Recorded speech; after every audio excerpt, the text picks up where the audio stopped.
My dad, Larry Linton, the only true servant leader willing to stand in the arena and fight for your freedoms. Larry is a man of God, and he will move heaven and earth to protect the people in district. Too many elected politicians act like chameleons. My name's Mike. I'm Larry's neighbor. I bought the house behind him. I trust Larry to give me an honest answer. And what's important to me is faith, family, and my freedom. And I believe these values are also held by Larry Linton. More important than ever, I believe, in our lifetime to really stand up and fight for what's right. And Larry's doing that, and I'm supportive of it. We need to replace career politicians in Nashville with leaders willing to stand for what is right, even if it's not popular. People who feel a calling and are not looking to make a profession out of it. You're not going to find a more honest, straightforward, and passionate individual, I don't believe. Larry is what you see is what you get. He's honest. Listen, if you are looking for a true conservative who's passionate about the state of Tennessee, the people that live in it, and wanting to make a difference in a meaningful way, Larry's your guy.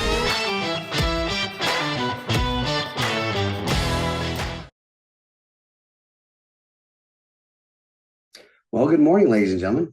I have a special treat for you all this week, and it'll continue into next week's episode. I will be sharing with the audience a conversation that I had with an elected official who embodies true servant leadership in his position in the Tennessee General Assembly.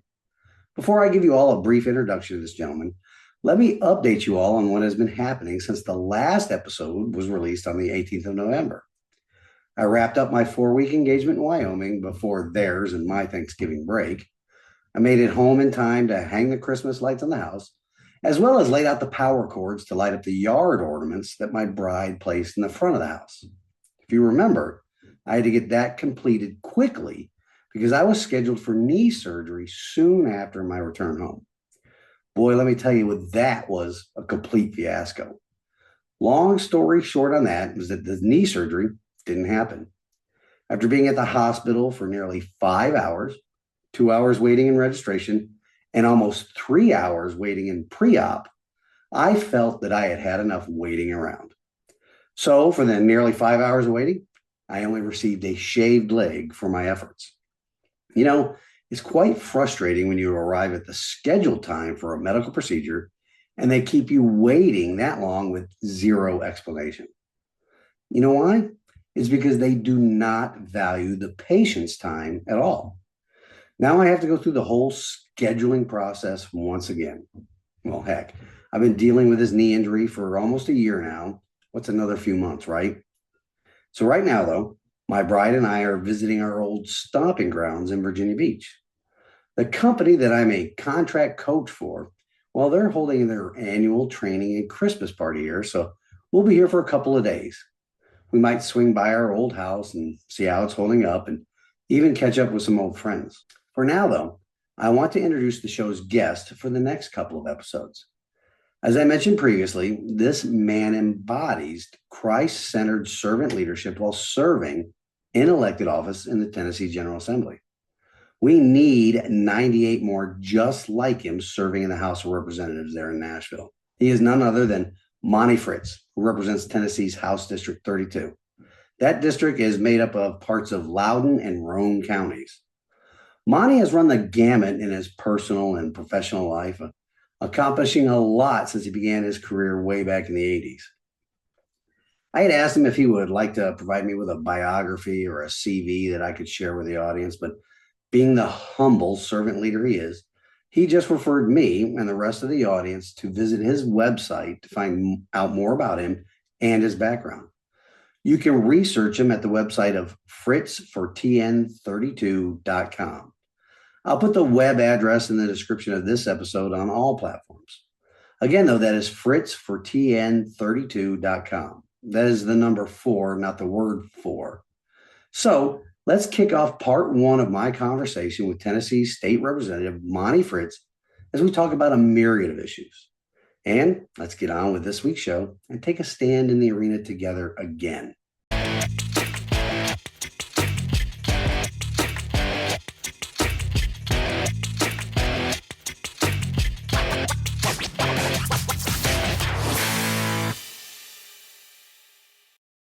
Welcome to the Liberty, Leadership, and Lies podcast. On this show, we will discuss the assaults on our liberty by the very institution we the people created to secure our liberty.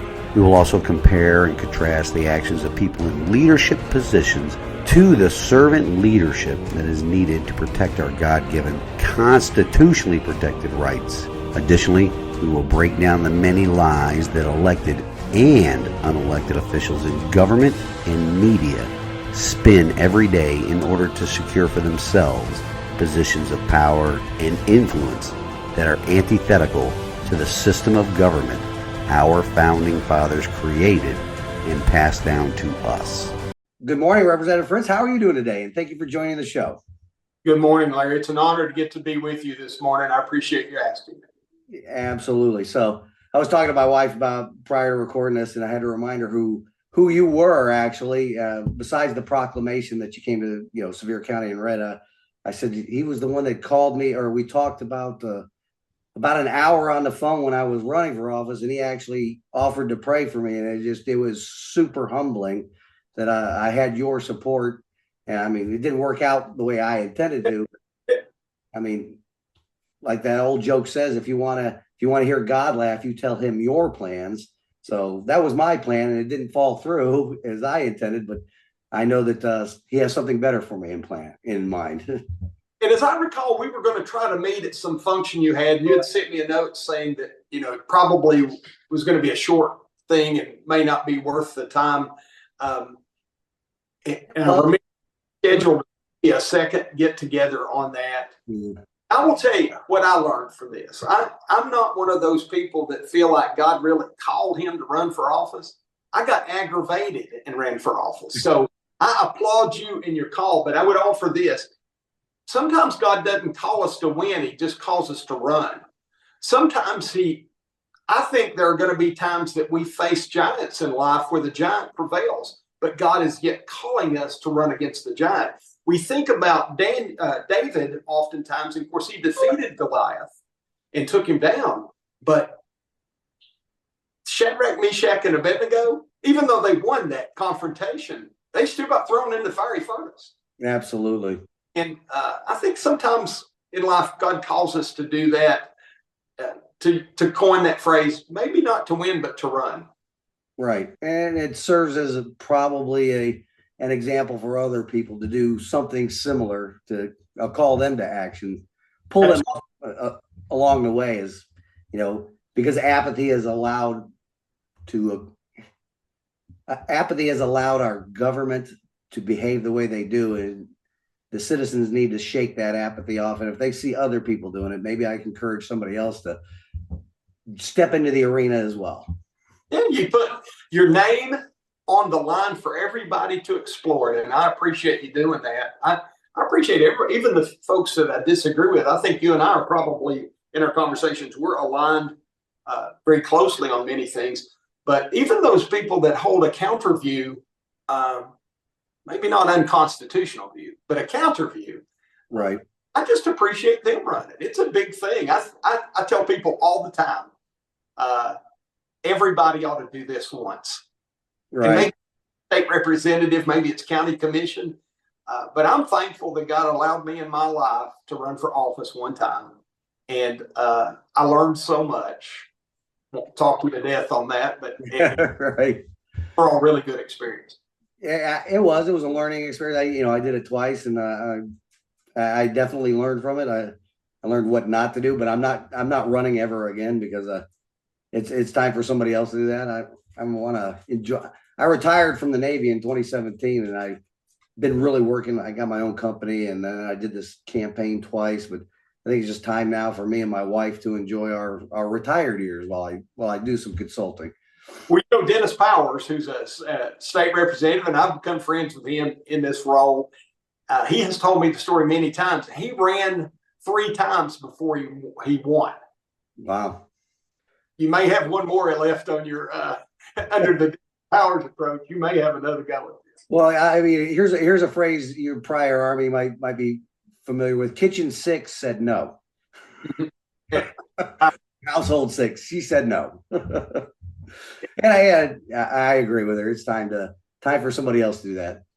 You know, I had, again, I may be taking up too much of your time with just chit chat, but my wife, Denise and I have been married for 41 years, and she's almost 41.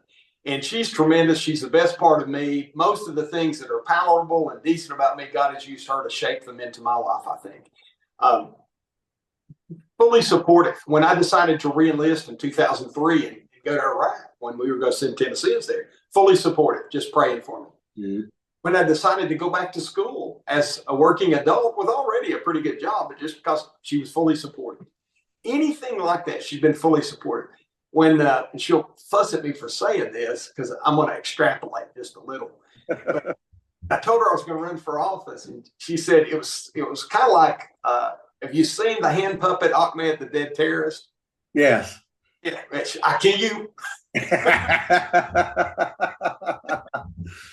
Well, I believe my Denise's threats when she says she's going to do that if I do this again.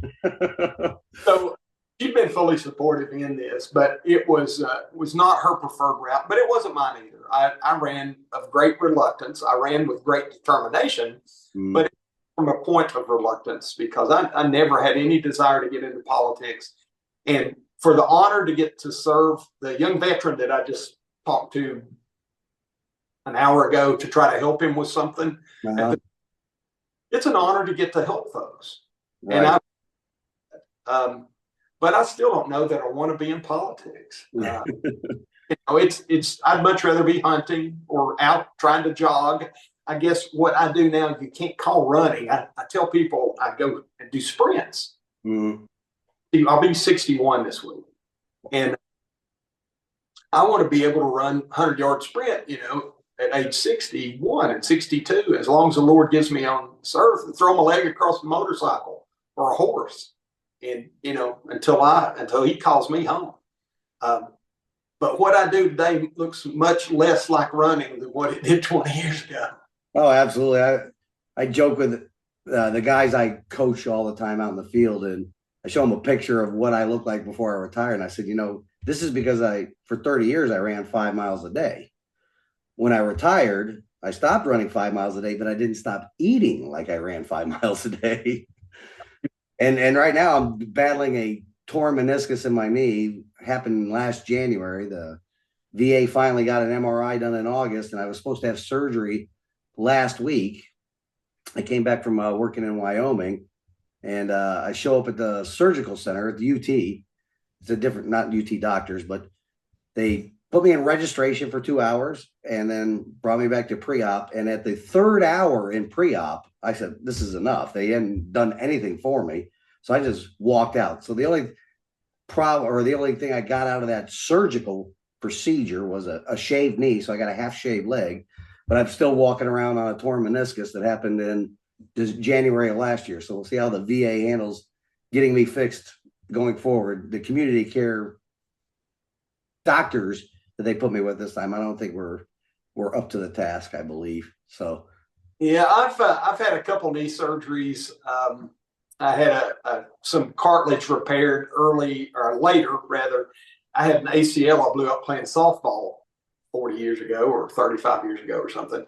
And that has not aged well, but I'm thankful to be able to get out and run. I got hit pretty hard with an IED in August of 2005, and I don't think that helped my gait either. Sure. But, I walked away from that. I knew my dad and my mom and definitely my wife were praying for me because I should absolutely be dead from that blast, and I didn't bleed a drop. Wow. It was, I felt like my ears touched, and I went unconscious, I'm sure, for a second. Because I remember we were in an 1114 Humvee, if you're familiar with those, and we were patrolling from Balad area. We just come across the float bridge and I guess the Yala River, and we're headed back to our home base. And I saw that I was the NCOIC for this convoy security and PSD team. And I could see the mound of dirt. I typically ran lead scout truck, and I'd be a mile or half mile or something out in front of the rest of whatever we were moving. And this day I'm running rear gun for some reason. And I'm just about to key my mic. in my Humvee because I'm sitting in the TCC. Mm-hmm. And out whoever my scout truck was because it missed this mound of dirt and called it out. We'd call out where we thought there was an IED. And as soon as I reach for it and I'm looking directly at it, oh, it went off. So everything went quiet in my world. And my first thought was, well, dang, they've killed me. It probably had a vulgar word in there, not vulgar, inappropriate word. They've killed me. At least I'm in heaven. Everything's quiet. Right. And so, and I'm sure I'm unconscious at that. As my consciousness started to come back in for whatever brief moment it was, because it hit the Humvee hard. And the good crew, I had 2 medics behind me in that truck that day. Of course, my gunner knocked him silly. He fortunately is fine. I had to knock the driver unconscious, but nobody was bleeding. Beat up from the shake inside the Humvee, but nobody was bleeding. And I started to come to because I started saying, I'm in heaven. That was my thought, right? I'm prepared to go because of Christ's blood. Mm-hmm. He shed for me. But I start to sniff, and I'm like, I'm not in heaven. I smell goat. I'm still in Iraq. And then it was like my eyes opened, and I guess I was coming out of that. And the white I was seeing was probably the residual from the blast. Right. And it totaled out the Humvee in an unusual way. I've got a piece of shrapnel about that big that come in where the roof of the Humvee comes down, and it went up the lining of the ceiling and fell down behind my back. Wow. And I mean, that's a delimber. That's, huge. Right.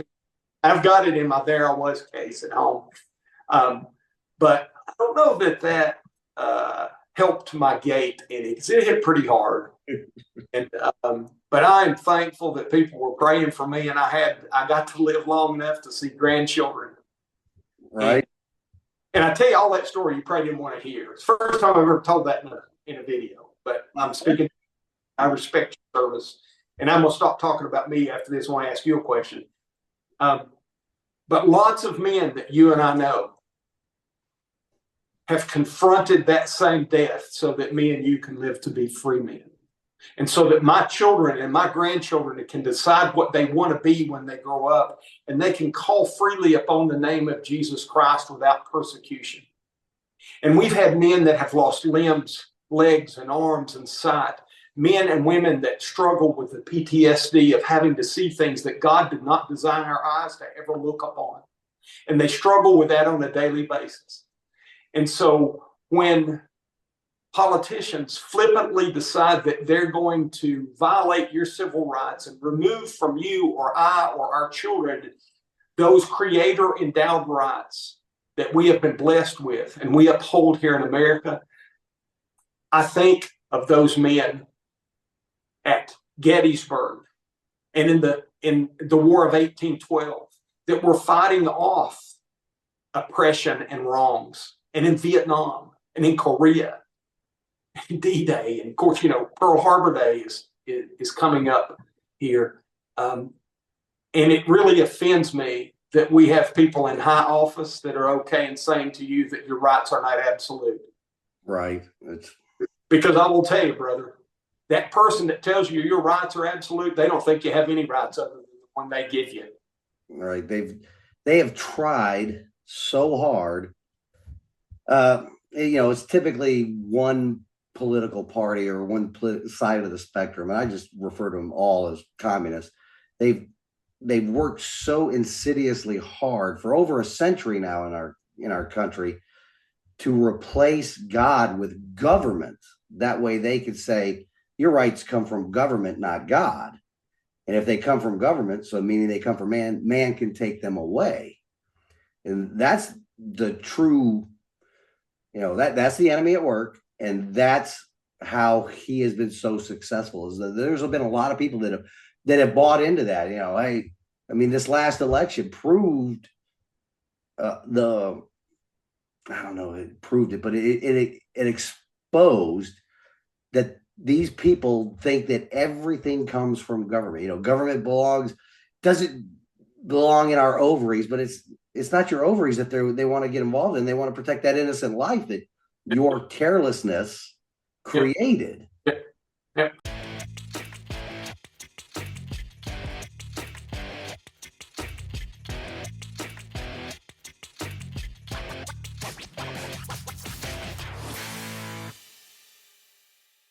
Quick question, and then we'll get to what you want to talk about. Were you a surface sailor or a submarine sailor? Well, for the first 24 years, I was in the submarine force. So I did 6 submarines. And then my last 6 years, I was a surface Navy. My last ship was a guided missile cruiser. So your method in the Army of, kicking indoors and all that, exposing yourself to hand-to-hand or close quarters combat, I fully enjoyed getting a hot cup of coffee, sitting in a combat information center and launching tomahawks to kill the bad guys. Yeah. Well, we're thankful for that ability, because that saves lots of American bloodshed. It does. So yeah, it was fun. I got medically disqualified submarines. It turns out that my skin just hates me, and they diagnosed me with eczema exacerbated by the submarine environment, because the atmosphere in a submarine is just amine, which scrubs the carbon dioxide out, diesel fuel, and hydraulic oil. So at submarine number 6, they said you can't be on submarines anymore. It took them a while to figure it out. But you know what they call the guy that graduates last in med school, right? A lot of people say doctor. No, we call him lieutenant. But after that, I went to the surface Navy. A good friend of mine, he was the fleet command master chief, convinced me that, since you can't do anything more in the submarine force, go to the surface Navy as a command master chief. Did that, did a 3-year tour on a guided missile cruiser, and then ended up running that team that did leadership training all over, from the Mississippi River all the way out to Bahrain. It was more travel and away from home time on shore duty than I spent away from home on sea duty. Yeah, I used to, I've worked with lots of submariners over the years, and what I did for a civilian career. And we had lots of chiefs, master chiefs I've gotten the pleasure to work with, and even a few of the officers have been a pleasure to work with. I've noticed I didn't say all. But anyways, every time you went to sea, especially in a submarine, you were at war. And you may not have been at war with another nation, but you were at war with the surroundings, because the technology amazes me. To put that boat to drive holes in the ocean undetected is just an amazing thing. And God created your body to need sunlight, and you don't get a lot of that on a submarine, I don't imagine. No, I'm on vitamin D for the rest of my life because of I got almost about 11 years total submerged time in my career. So I've got this great submarine fluorescent light bulb tan that will never go away. I turn into a screaming class alpha fire in the sun. Yeah, they should put tanning beds somewhere on those. Right. So you get this joke. Well, hopefully you should get this joke. So what was your MOS? I was a 19 Delta. I was a cavalry scout. Okay, Cav Scout. Ooh, I know a good friend of mine. He was a senior enlisted advisor to the chairman, John Troxville. I think he was Cav Scout as well. But this joke's funny. My brother's Army, he was a former 13 Fox Fister. And my nephew is right now, he's down at what they call the center of the universe, right? I think it's Fort Liberty now. He's an infantry officer. But so they told me this joke, and I actually got to go to the Army Sergeant Major Academy in El Paso for a year. It was fun times. But what do you call an 11 Bravo in their Class A's? Don't know. The defendant. Everybody laughs at that because they know the infantry is always getting in trouble. Yeah, we the young man I just spoke to, I won't mention his name, don't have permission to, but it was a 13 Foxtrot. Oh yeah. On with earlier today, and I'd forgotten even what that MOS was. I'm not sure that MOS was that in '83 when I first joined, because some of them have changed around some. But he talked about calling for naval gunfire and all that kind of stuff. I've never called for a naval gunfire, but I've called artillery, and right. It's a neat thing to get to do. Play the role of a forward observer. Yeah. So, Monty, can you share a bit about your upbringing here in Tennessee and how it shaped your values? So I grew up in Roane County. I was born in Rockwood Hospital, and spent most of my pre-high school days in Rockwood. Became a Christian in Rockwood at First Baptist Church in Rockwood. Was baptized there 51 maybe years ago now, and go to church there now. Another story how we got there, but Denise and I, we live in Kingston, and we drive down to Rockwood for church. Kind of cool to see those same stained glass windows that I didn't understand when I was a little boy going to church there, and I get to see them now. Graduated Roane County High School. My parents moved toward Kingston, so I graduated Roane County High School in 1982. No desire to go to college, had not prepared myself for it. I just wanted to go into the workforce. I enjoyed carpentry work and block masonry, and so had expected to do that. The economy, because of a Democrat, was really bad in 1982 because we were still suffering under the plague of Jimmy Carter, and at least our area was. And I'd grown up watching Rat Patrol, and I thought it'd be a cool thing to be in the service. So I got a chance to join. I've been in both the Tennessee and the Texas Army National Guard. My wife and I got married in just outside Houston, Texas, in Harris County at the courthouse and courthouse annex in Harris County, Texas. I was working there after active duty, and was in the Texas Guard in Bryan, Texas, up near College Station. And we moved back home. Houston was not a place even in those days to raise children. I did not think. We decided to have kids, moved home, and got back in the Tennessee Guard and stayed in until 93. Over that period of time, I did some I worked for the Department of Corrections in Tennessee. While I thought I was a pretty good carpenter, I couldn't get steady work doing that. I did that part-time and worked for the Tennessee Department of Corrections for a few years.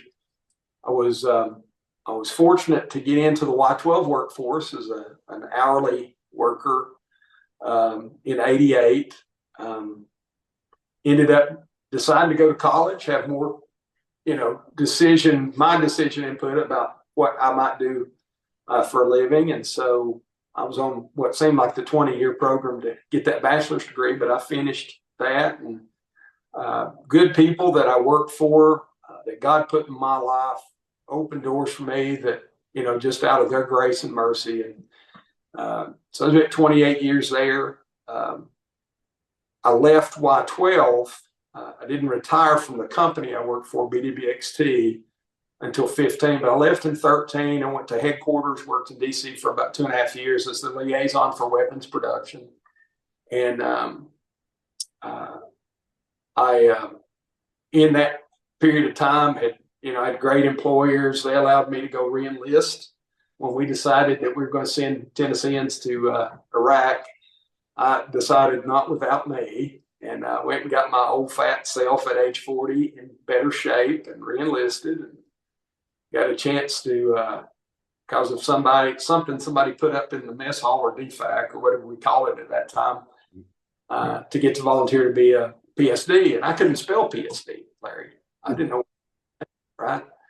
But we ended up doing convoy security and PSD team. And at the end of things, I was the ranking NCO for my squadron. And great experience in 04 and 05. And then come back and finished up a couple master's degrees. I was teaching Sunday school, so I wanted to do a master's in theology. I got a chance to do that. I was running a $250, $300 million annual budget for the organization I had at Y-12, and I needed to sharpen my business skills, so I did an MBA with one of the executive MBA programs at UT, and got the VA to pay for both of those, and retired. Went and ran nuclear fuels up in Irwin. That's overstatement. I was the director of operations there. Great people who are hurting so bad today because of this Hurricane Helene. Right. There for about a year, and Trump had gotten elected, and I got an offer for an appointment, not a Senate confirmed appointment, but just a non-competitive appointment with the federal government. So I ran a federal program there and set up the Office of Strategic Stockpile Integration. In 2020, I decided I was going to retire and come home, just be full-time grandpa and ride motorcycles and hunt, and things I enjoyed doing. God had blessed us. And out of a sense of just kind of frustration with where things were going with COVID and seeing both parties sell out members, not all, members of both parties sell out Tennesseans and their rights. I decided I was going to run for office. And I did. I won. I ran. There was 5 of us ran in the primary. And to be honest with you, I'd spent all my work career for the 30 years prior to that in a place you couldn't really talk about what you did for a living. So most people didn't know who I was. We had to work really hard, but God gives us victory on it. And it's been a fun thing to do. I ran on several things. I ran on energy policy, and we've been able to accomplish some things there. We resolved my first year. We were able to get a resolution through that Tennessee was going to have its own energy policy and that we could be a net exporter of kilowatts rather than a net importer of kilowatts. And we restructured the Energy Policy Advisory Council. We're kind of struggling to get all the nominations on that council, but I tried to move it from political appointees to subject matter expert appointees. So that you have nuclear criticality safety and waste management and gas and oil pipeline and power distribution expertise on the Energy Policy Advisory Council, so that the political office holders, future governors, and one of the, which I'll caveat there, one of the things I think Bill Lee has done well with is pushing for the nuclear renaissance in the state. There's many things I don't agree with our governor on, but he's done, you got to give credit where credit's due. Right. And so we're trying to perpetuate that. We've got some more work to do on that this year, next year, to get that code where I want it, so that we can perpetuate a good subject matter expertise base, so that the politicians who can't be subject matter experts on all things will have a good base of policy input to make good energy policy decisions for the state of Tennessee. We even brought in, Memphis has 1% of the sweet crude refining capacity for the United States. And I'd like to see that to become 2 or 3%. It's good for the Memphians and good for the state for revenue. It's good for the cost perturbation. But those kinds of things we included in that. And so that was one of the things I ran on. Certainly gun rights is something I ran on. We don't have constitutional carry in the state of Tennessee. Those feeble-minded politicians of whatever party that tell you that we have constitutional carry are ignorant to the Constitution, or they're trying to deceive the people that are telling that.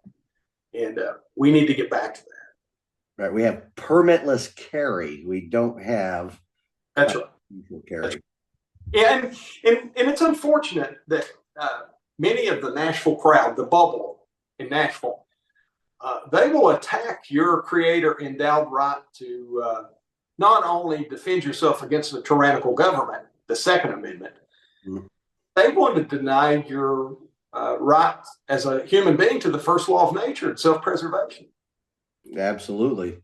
And, we're going to take that up again this year. I took up some of that legislation last year, and we're fortunate to have some really good people in the Senate. Joey Hensley is a senator, I think. Janice Boland's the state treasurer.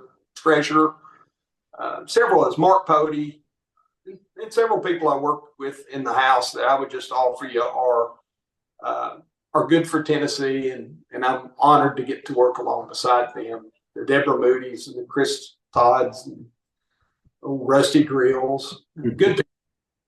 And